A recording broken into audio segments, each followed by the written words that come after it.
Hello, നമുക്കിന്ന് Japanese cheese കേക്കിൻ്റെ recipe എങ്ങനെയാണ് നോക്കാം. അപ്പം എൻ്റെ ബർത്ത്ഡേ ആയിരുന്നു, അപ്പോൾ ഉണ്ടാക്കിയതാണ്.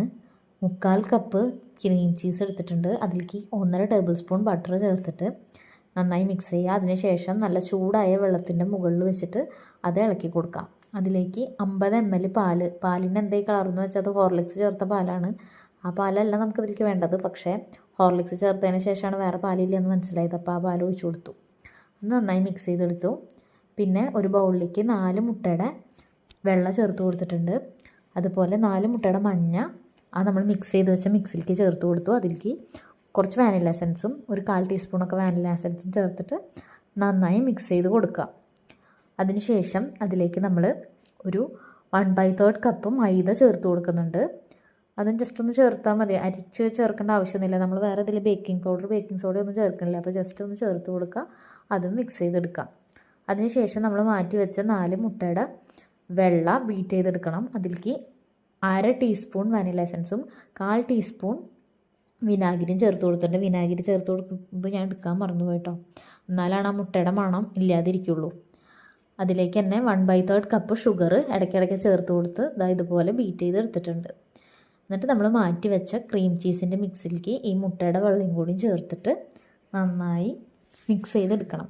ഒരുപാട് കുത്തി ഇളക്കി കഴിഞ്ഞാൽ ഇത് താന്നു പോവും മിക്സ്. അപ്പോൾ നമ്മൾ പതുക്കെ സ്ലോലി മിക്സ് ചെയ്തെടുക്കുകയാണ് വേണ്ടത്. അപ്പോൾ ഞാനിവിടെ വീഡിയോ തന്നെ സ്പീഡ് കൂട്ടിയിട്ടില്ല, പതുക്കെ കാണിക്കാൻ വേണ്ടിയിട്ട്.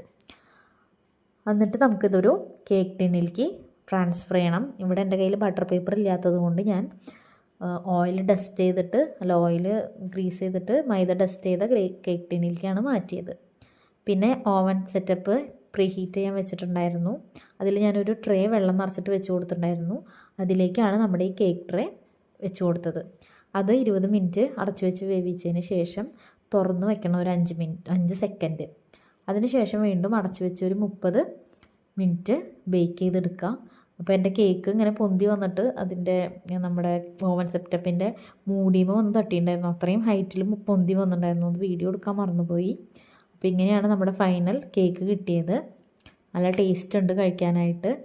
നമ്മുടെ എഗ് പുഡിങ്ങിൻ്റെ ഒക്കെ ഒരു ടേസ്റ്റ് ഉണ്ട്, പക്ഷേ ചീസ് ചേർത്തുകൊണ്ട് വേറൊരു ടേസ്റ്റും ഉണ്ട്. പിന്നെ മധുരം ഒത്തിരി കുറവാണെന്ന് തോന്നിയതുകൊണ്ട് ഞാൻ ഇതുപോലെ കുറച്ച് ചോക്ലേറ്റ് മെൽറ്റ് ചെയ്തിട്ട് ഒഴിച്ചു. അതുപോലെ തേനും, രണ്ടും 2 രീതിയിൽ കഴിച്ചു നോക്കി. എനിക്ക് കുറച്ചും കൂടി ഇഷ്ടപ്പെട്ടത് ചോക്ലേറ്റ് മെൽറ്റ് ചെയ്തിട്ട് കഴിച്ചതാണ്. അപ്പോൾ എല്ലാവരും ട്രൈ ചെയ്ത് നോക്കൂ കേട്ടോ. Thank you.